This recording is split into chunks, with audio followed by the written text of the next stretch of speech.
High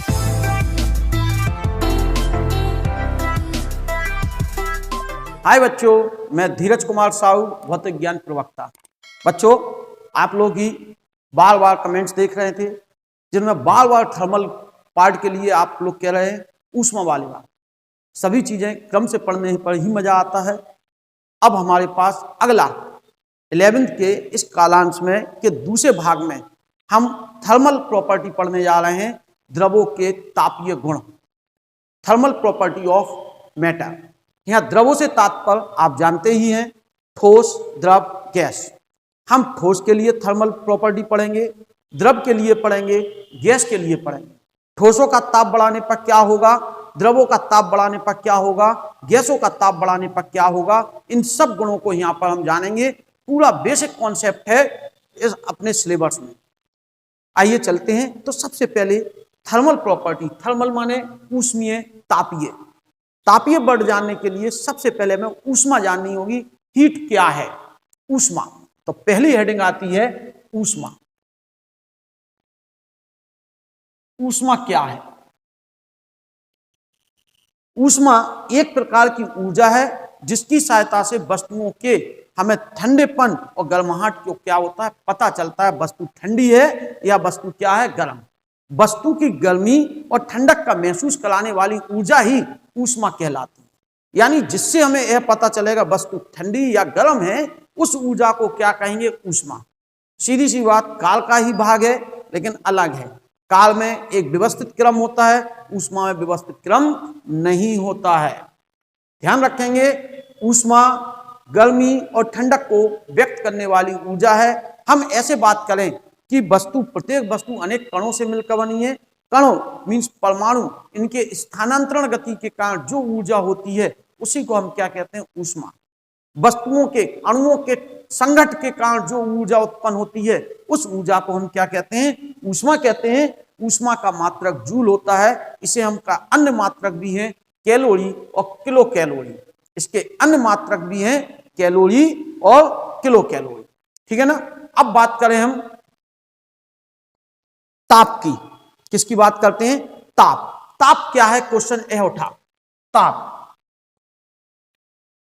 temperature. ताप, ताप एक भौतिक राशि है जो किसी वस्तु के ठंडेपन और गर्माहट की क्या करती है, माप। ऊष्मा माप नहीं कर रही थी। ऊष्मा से हमें यह पता चल रहा था वस्तु गर्म है या ठंडी। भौतिक राशि है ताप।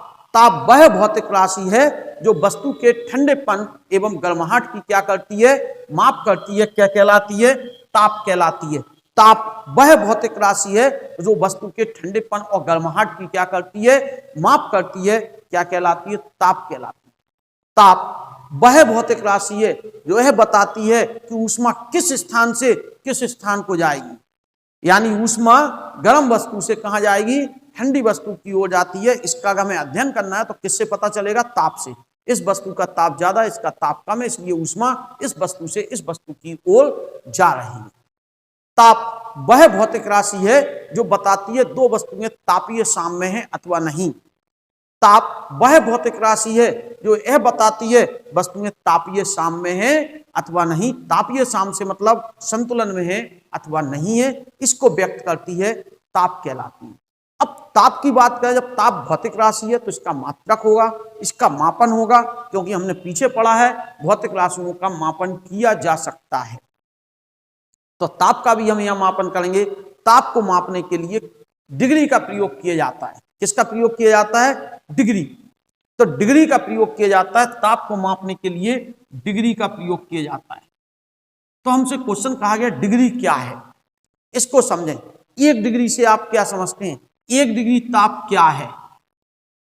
क्वेश्चन है एक डिग्री ताप क्या है। इसके लिए हमें कुछ पैमाने बनाने होंगे।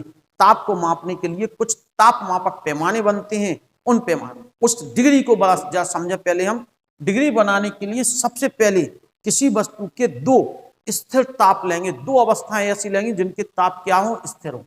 साधारण वायुमंडलीय दाब पर पानी का हिमांक, यानी हिमांक मीन्स वह ताप जिस पर पानी किस में बदल जाए, बर्फ में बदल जाए, उस ताप को हिमांक कहते हैं। पानी का क्वथनांक, यानी वह ताप जिस पर पानी उबलने लगे, क्वथन होने लगे, उस ताप को क्या कहते हैं? क्वथनांक। दोनों फिक्स हैं, पानी का हिमांक, पानी का क्वथनांक फिक्स है। इन दोनों अवस्थाओं को ले लें हम पानी की, और इनको एक कोई ताप नाम दे दें, मान दे दें इनको, और इसके बीच की दूरी को कुछ बराबर खानों में क्या कर दें? बांट दें, तो जो एक खाने का मान होगा वह क्या कहलाएगा? 1 डिग्री। क्या कहा? फिर से रिपीट करें। सबसे पहले हमने जल का हिमांक लिया,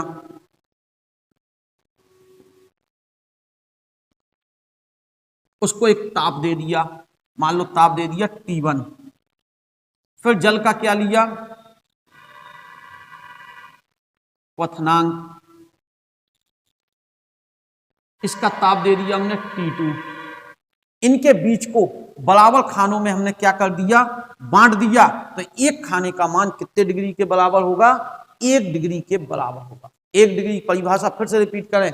सर्वप्रथम साधारण वायुमंडलीय दाब पर किसी पदार्थ के 2 निश्चित ताप ले लेते हैं, इन ताप के 2 चिन्हों बना लेते हैं, इन चिन्हों के बीच की दूरी को बराबर खानों में क्या कर देते हैं? बांट देते हैं। तो एक खाने का मान जो होता है वो कितने डिग्री के बराबर होता है? 1। मान लो इस भाग को हमने 10 खानों में बांटा, तो एक खाने का जो मान होगा वो कितने डिग्री कहलाएगा? इस पैमाने का 1 डिग्री कहलाएगा। अब जब इस पैमाने की बात की तो ऐसे बहुत सारे पैमाने बने, इनमें से एक पैमाना आता है सेल्सियस पैमाना।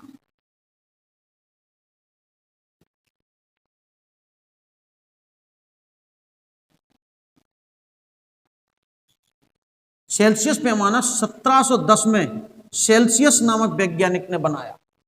सन 1710 में इसका निर्माण हुआ। किस सन में निर्माण हुआ इसका? सन 1710 में निर्माण हुआ सेल्सियस।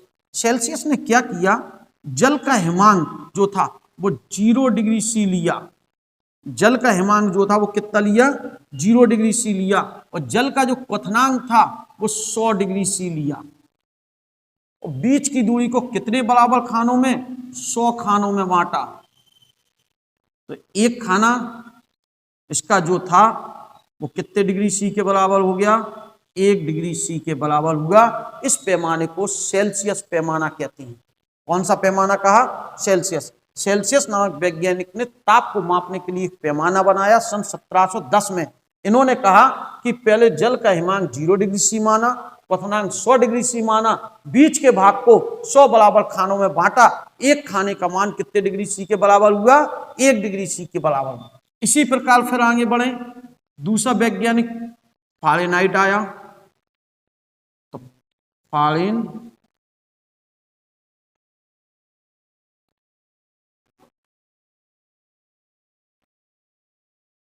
फ़ारेनहाइट पैमाना बना।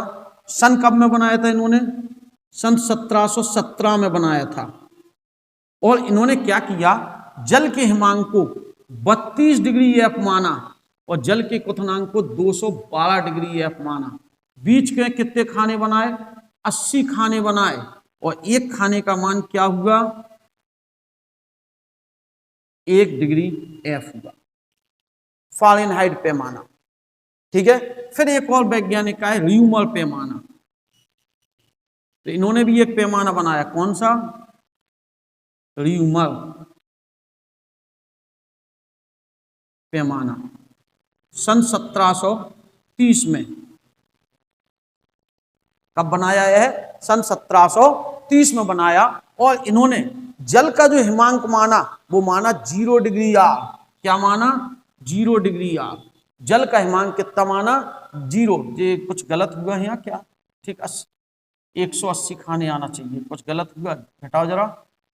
180 खाने। हाँ। और इसे 80 डिग्री आर माना। और कितने खाने बांटे इसमें? 80 खाने बांटे। एक खाने का मान कितना आया? 1 डिग्री आर माना। क्या हुआ? हमने सबसे पहले सेल्सियस के बारे में बताया। सेल्सियस ने सन 1710 में एक पैमाना बनाया जिसमें जल का हिमांक 0 डिग्री सी, जल का क्वथनांक 100 डिग्री, बीच के 100 बराबर खानों में, इनका अंतर 100 था, 100 खानों में बांटा। एक खाने का मान 1 डिग्री के। यहाँ पे इनका अंतर, फ़ारेनहाइट नामक वैज्ञानिक ने क्या किया? जल का हिमांक 32 माना, क्वथनांक 212 माना, इसमें से इसे घटाओ, 180 बराबर खानों में बांटा। एक खाने का मान कितने फ़ारेनहाइट हो गया?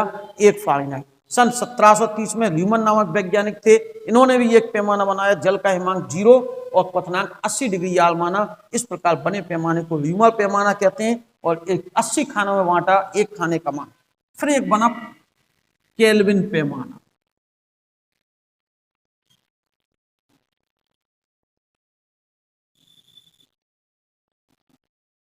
कौन से पैमाने की बात कर रहे हैं हम?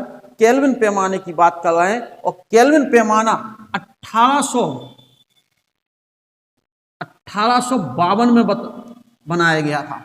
बहुत बड़ा अंतर है इनके बीच में। परम ताप पैमाना भी कहलाता है। क्या कहलाता है? परम ताप पैमाना। परम ताप पैमाना भी कहता है। इन्होंने जल का हिमांक जो था वो 273.15 केल्विन माना, यानी जो लगभग बराबर था 273 केल्विन की। और जल का क्वथनांक 373.15 केल्विन और लगभग बराबर 373 केल्विन की था। जल का हिमांक 273 केल्विन के आसपास और उसे माना 300 और बीच के भाग को कितने खानों में? 100 खानों में बांटा। इस प्रकार बने पैमाने को केल्विन पैमाना कहते हैं। और एक खाना बराबर 1 केल्विन। देख रहे हो, इन सब में डिग्री लगाया, लेकिन उसमें हमने डिग्री नहीं लगाया। क्यों नहीं लगाया? क्योंकि वह परम ताप एब्सोल्यूट टेम्परेचर के लिए यूज किया गया, तो उसको अलग रखा गया। एक किसी भी पदार्थ के ताप को शुद्धता से मापने का प्रयास करेगा, तो इसलिए इसको हमने मीन्स कम से कम ताप माप सकते और ज्यादा से ज्यादा ताप भी बहुत अच्छे अंतर पर माप सकते हैं। अब बात करें, इन सभी पैमानों में संबंध चाहिए। मान लो टी टेम्परेचर पे चाहिए, तो सबकी टी टेम्परेचर पे ऊंचाई क्या होगी? ये होगा तुम्हारा C, यह होगा तुम्हारा F, यहाँ पे टेम्परेचर है R और यहाँ पर टेम्परेचर है K। तो कैसे निकालेंगे इनमें संबंध? वो सुने संबंध। यहाँ पहले सूत्र होगा एक, पहले हम जो ताप है उसमें से निम्नतम ताप घटाएंगे और खानों की संख्या का क्या दे देंगे? भाग। तो देखें, T minus T1 upon T2 minus T1 बराबर क्या होगा? C माइनस 0 अपॉन 100 माइनस 0 बराबर क्या होगा? F माइनस 32 अपॉन 212 माइनस 32 बराबर क्या होगा? R माइनस 0 अपॉन 80 माइनस 0 होगा। और क्या होगा उसका? K minus 273/373 minus 200। हम इसे थोड़ा शॉर्ट में लिख दें, ये सब बराबर हो गए। इतने का अंतर भागे खानों की संख्या बराबर जी, इतने का अंतर भागे खानों की संख्या बराबर इसका मान, इतने का अंतर भागे खानों की संख्या बराबर इतने का मान। ये सब समान ऊंचाई पे हैं, समान। तो क्या होगा? T minus T1 upon T2 minus T1, C upon 100, F minus 32/180, ये क्या हो गया? R/80, ये क्या हो गया? K minus 273/100। इस सूत्र का प्रयोग कर किसी भी ताप को किसी भी ताप में बदल सकते हैं, किसी भी पैमाने के ताप में बदला जा सकता है।